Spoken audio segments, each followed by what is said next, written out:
Hello students, welcome back to our channel. This is Panchakshari.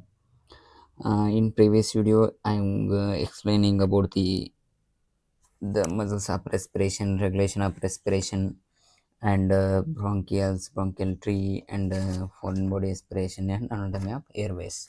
Okay, in this video, I'm going to explain the next portion of this chapter, the airway resistance. The airway resistance for uh, air to flow in the lungs, a pressure gradient must develop to overcome the airway resistance. Okay, this pressure gradient depends on the airway caliber and pattern of airflow. Okay, the airway resistance means the air flows into the trachea. It's in it resist to flow. Okay, and some resistance to flow the air or oxygen, it's called airway resistance. It is in the bronchioles or bronchus or trachea. It is called airway resistance, or in the your airflow cavity. Okay, at the laminar flows which occurs below the main bronchi where the velocity is less. Okay, they are telling at the laminar flow which occurs below the main bronchi, resistance is proportional to flow rate, but at turbulent flow resistance is a square of flow rate. At laminar flow which occurs below the main bronchi, the resistance is proportional to the flow rate, but at the turbulent flow resistance is square of flow rate. Okay, they are telling at laminar flows resistance is proportional to the flow rate. It is directly proportional to the flow rate. At turbulent flow, it is square of the flow rate. Resistance is square of the flow rate. It is only the difference. Laminar flows is directly proportional to the flow rate, and in turbulent flow, resistance is square of the flow rate. In other words, it can be said that maximum airway resistance to airflow occurs in the trachea and then main bronchus, and minimum in the terminal bronchi. Okay, they are telling the maximum airway resistance to airflow occurs in the trachea, then main bronchus, and minimum in internal bronchi. That's why trachea has a turbulent flow of the air. The flow of air is turbulent in the trachea, and main bronchus and terminal bronchi has laminar flow occurs in the that area. That's why it is low resistant to the uh, laminar flow. The main bronchus and terminal bronchi has a minimal resistance. Okay, coming to the next concept is ventilation and perfusion. Both ventilation and perfusion is more at the base of compared to apex, but perfusion at base is comparatively higher, decreasing VQ ratio towards base. Okay, this ventilation perfusion mismatch is responsible for the producing alveolar dead space. In coming chapter, we will be discussing about the alveolar dead space. Alveoli are only ventilated but not perfused, wasting oxygen in the alveoli. Okay, this VQ mismatch creates alveolar to arterial oxygen difference. Understand? Which is normally 3 to 5 mmHg. Okay.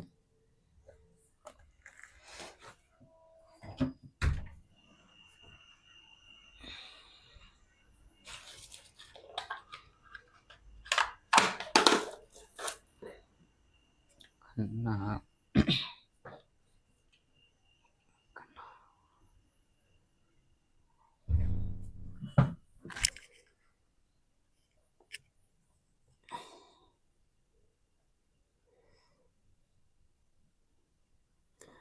this VQ mismatch create alveolar to arterial oxygen difference.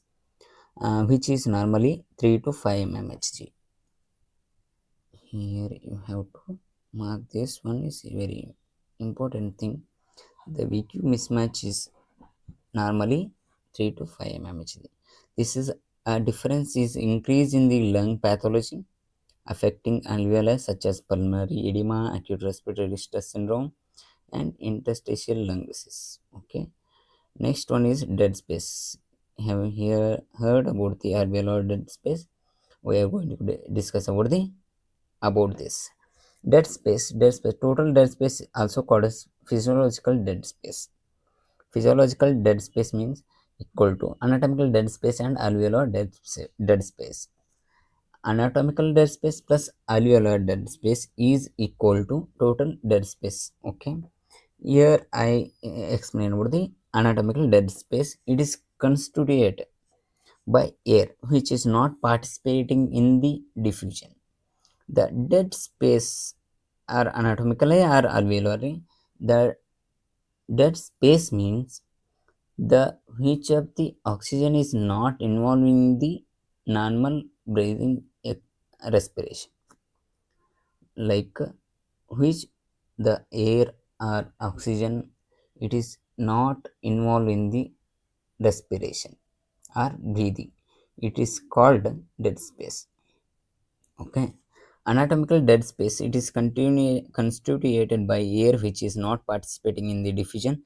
Therefore it is constituted by air present in the nose, trachea, bronchial tree up to terminal bronchioles. Normally it is 30% of tidal volume or 2 ml per kg or 150 to okay, it's normally 150 ml or 2 ml per kg or 30% of the tidal volume. Okay. Anatomical dead space in the normal quiet respiration, it is 150 ml. You remember anatomical dead space is 150 ml. Anatomical dead space is increased in the old age, neck extension, jaw prostration, and bronchodilator, increasing the lung volume, atropine, anesthesia mask circuit, and IPPV ventilation and PEEP ventilation. All these are factors affecting on the dead space. And anatomical dead space decreased by intubation, tracheostomy, hyperventilation, neck flexion, and bronchodilators. All these are related to decreasing dead space. Next, coming to the alveolar dead space, it is constituted by alveoli. Okay, are you understand? It is constituted by alveoli which are only ventilated but not perfused. These are these air or oxygen or nitrous anything, it is ventilated but not a perfused. It is not goes into the blood. It is in the alveoli only. That's called alveolar dead space. It is around 60 to 80 ml. It is 60 to 80 ml.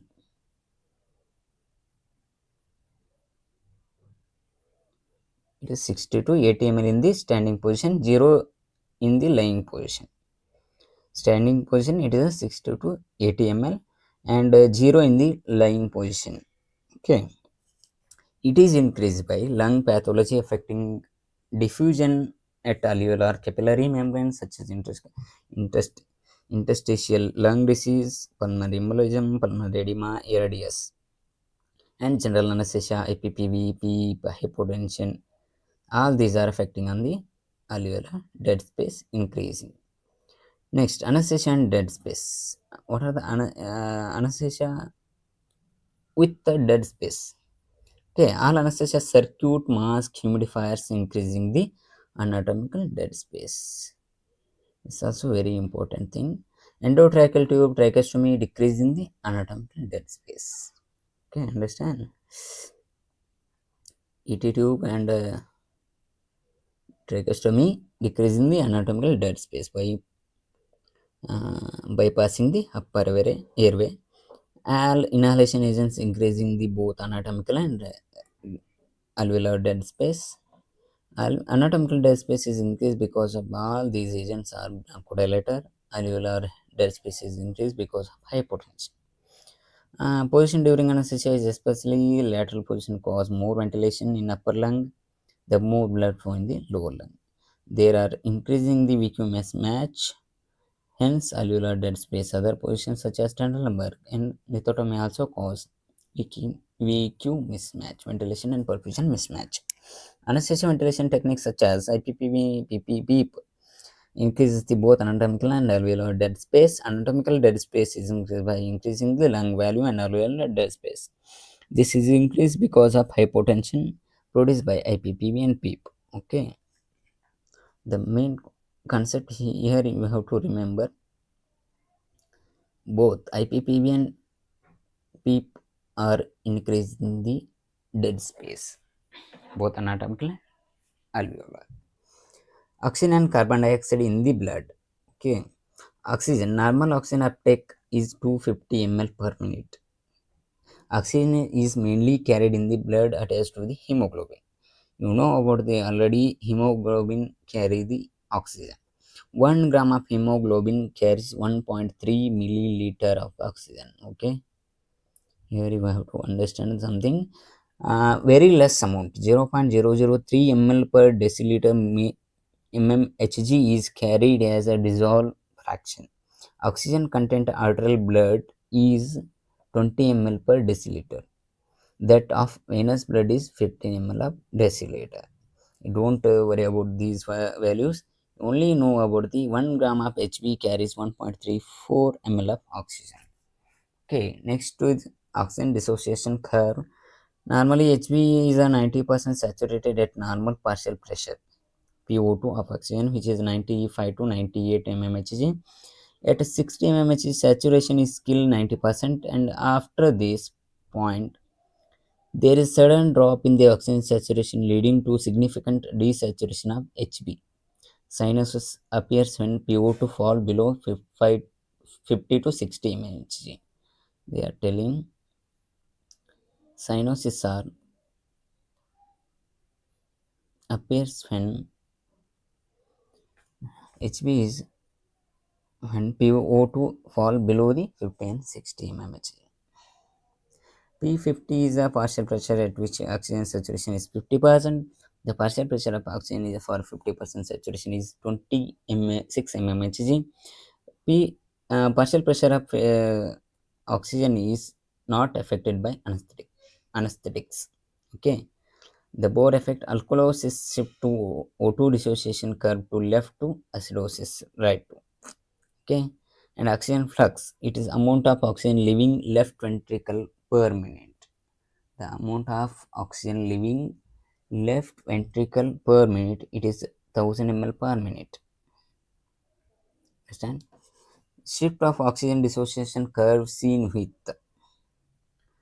the oxygen dissociation curve is shift to right to left, left to right. Here I am going to show you something like this is oxygen dissociation curve.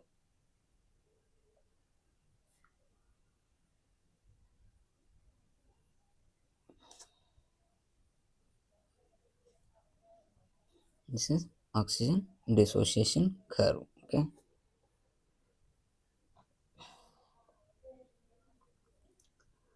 uh,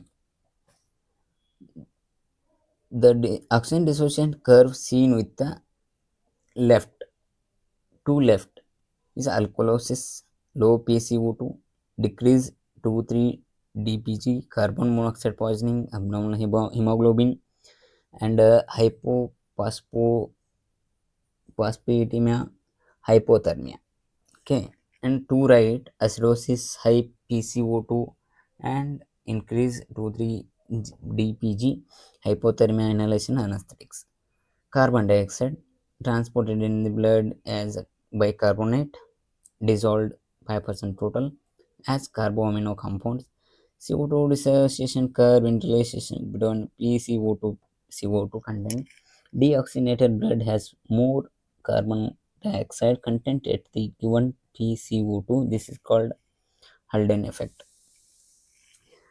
Okay, in this is very important in oxygen dissociation curve and shift of the oxygen distribution curve is seen with the to left or right. It is very important thing in the this particular topic.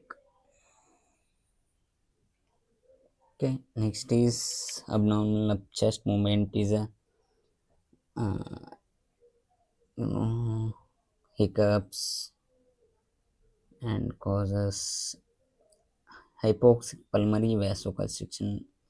Next goes to the pulmonary function test. These are very important. Pulmonary function test is very important. And capacities, here you will come lung volumes and capacities. First, you will see the lung volumes. Here, lung volumes diagrams here seen here. Okay.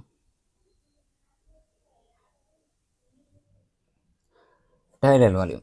Volume of the gas is inspired by expired in the each breathe during normal quiet expiration.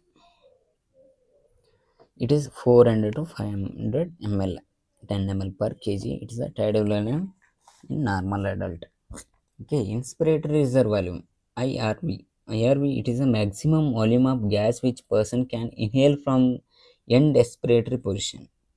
Inhale from the end expiratory position. It is 2400 to 2600 ml. Inspiratory capacity, it is the maximum volume which can inhale from the end expiratory position. Okay, it is the maximum volume which can inhale from the end expiratory position. That is, it is inspiratory reserve volume plus tidal volume. Okay, it's 250 to plus 2500 to 500 plus 500. It's a 3000 ml. Inspiratory capacity is 3000 ml. And expiratory reserve volume. Expiratory reserve volume is the maximum volume of gas that can be exhaled after normal expiration. Maximum volume of gas that can be exhaled after normal expiration is 1200 to 1500 ml. Vital capacity, it is the maximum amount of gas that can be exhaled after maximum inhalation. Okay, vital capacity is a maximum amount of the gas that can be exhaled after maximum inhalation. IRV, TV plus ERV. IRV ಅಂದರೆ inspiratory reserve volume, tidal volume plus expiratory reserve volume. They are sum of these values. It is 4200 to 4500 ml, 70 to 80 ml per kg. Okay. Residual volume. Residual volume is, it is volume of gas still present in the lungs after maximum expiration. Okay, when you exhale maximum of the quiet expiration, then the sum of volumes present in the lungs, it is called residual volumes. It is a 1200 to 1500 ml. Maximum breathing capacity. Maximum breathing capacity means maximum volume of air that can be breathed per minute. It is around 120 to 170 ml per minute. Normally it is measured 15 seconds and expressed as a liter per minute. Okay, maximum volume air that can be breathed per minute. Per minute, how many volumes of air you can breathe? It is called maximum breathing capacity. 15. Okay, it is measured for the 15 minutes and it is expressed in the minute. Minute volume, it is a tidal volume into respiratory rate. Minute volume is tidal volume into respiratory rate. It's a 500 is tidal volume, 12 is respiratory rate. Total minute volume is 6000 ml per minute, means 6 liter per minute. Total lung volumes is IRV, TV, ERV plus RV. IRV means inspiratory reserve volume plus tidal volume and expiratory reserve volume and residual volume. All these are combined with the total lung volume. It is 5500 to 6000 ml, means 5.5 liter to 6 liters. Okay, functional residual capacity FRC. It is a volume of gas in the lung after end expiration. volume of gas in the lungs after end expiration. It is ERV plus RV. Expiratory reserve volume plus residual volume. It is called functional residual capacity. It is 2400 to 2600 ml. During general anesthesia, FRC decreased by 15 to 20%. Okay. During anesthesia, general anesthesia, FRC is decreased. Simple bedside test for the functional uh, lung volumes and capacities. The simple and bedside tests are here. Breath holding time. It is very simple and useful bedside test. Normal it is more than 25 seconds. Patient with a breath holding time is 15 to 25 seconds are considered the borderline case, and breath holding time is less than 50 seconds indicates severe pulmonary dysfunction. The normal is above the 25 second. In between the 15 to 20, it is some conditions. It is in the borderline. Less than 50 seconds, it is uh, indicate severe pulmonary dysfunction. Next is match test. Match test means person is asked to blow off match stick from the distance 50 centimeter. A person with normal pulmonary reserve will blow off the mastic from the 15 centimeter distance. Tracheal auscultations, if breath sound are audible for more than 6 seconds, it is denoted as significant airway obstruction. Able to blow a balloon, and spirometry by pocket size microspirometer can be now performed on the side.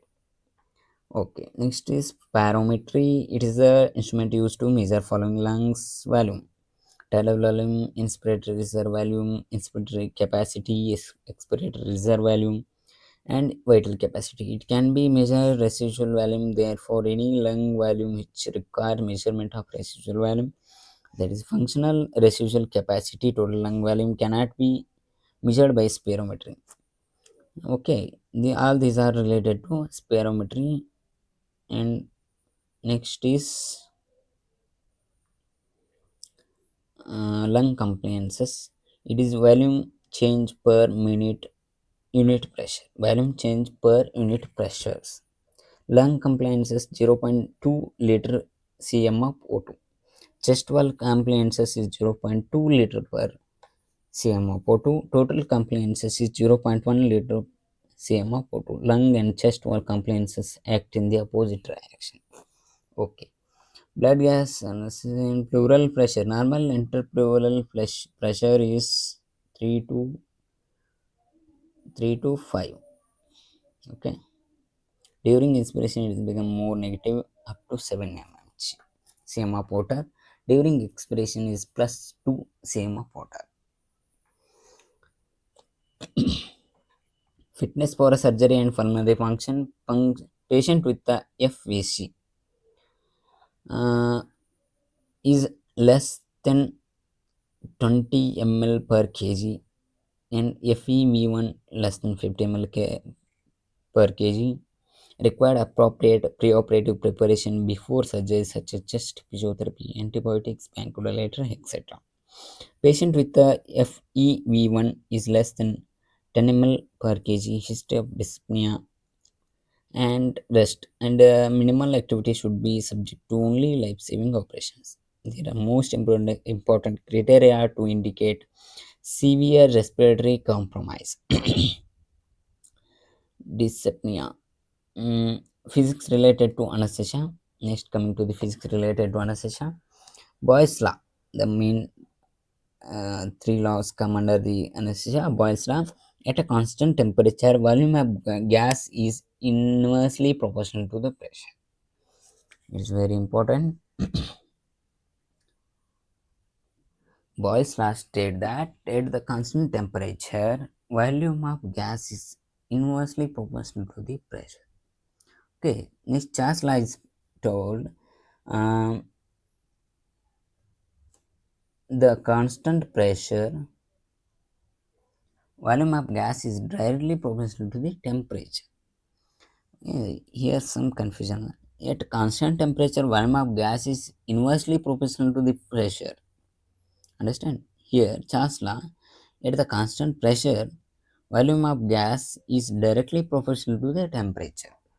And Graham's law state the rate of diffusion of gas is inversely proportional to the square root of the molecular weight. Understand? The rate of diffusion of gas inversely proportional to the square root of molecular weight. An ideal gas should be follow all above the said laws. Okay. Partial pressure of gas. It is a pressure exerted by the each gas in a gaseous mixture. Okay. Vapor is a gaseous state of liquid. Avogadro number is number of molecules contained in 1 gram molecular weight of the any compound. It is a 6.23 into 10 to the power 23. Critical temperature is a temperature below which gas can be stored in the liquid form. It is also very important. Um, Critical temperature is the temperature below which gas can be stored in the liquid form. Flow of gases in the two ways, laminar and turbulent. Laminar flow is produced when gas passes through the straight tube. Flow is smooth and laminar flow is more dependent on viscosity. Okay.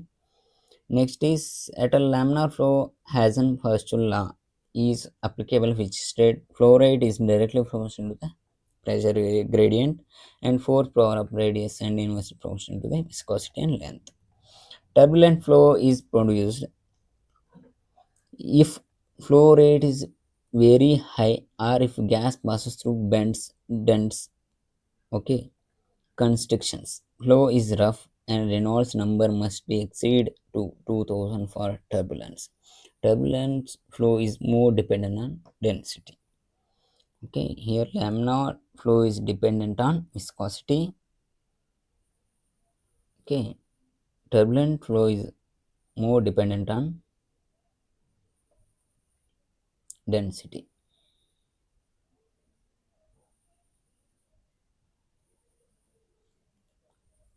Next is Venturi principle. When the fluid gas passes through the tube varying diameter, the pressure exerted by fluid lateral pressure is minimum where velocity is maximum.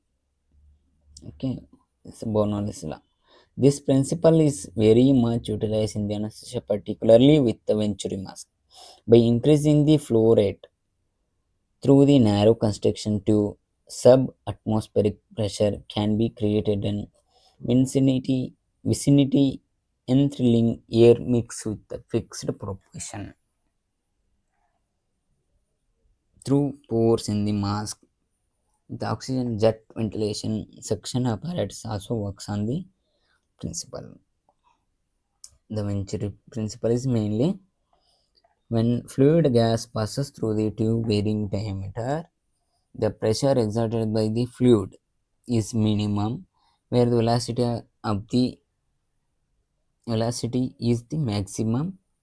It is the Venturi principle or Bernoulli's law. Pointing effect: mixing up the liquid nitrous oxide at low pressure with the oxygen at high pressure leads to formation of the gas nitrous oxide. Therefore, oxygen and nitrous both are present in the gaseous state in the internal cylinder. It is a pointing effect. These are about the physics and anatomy physiology of the. It's related to the anesthesia. Thank you for watching this video.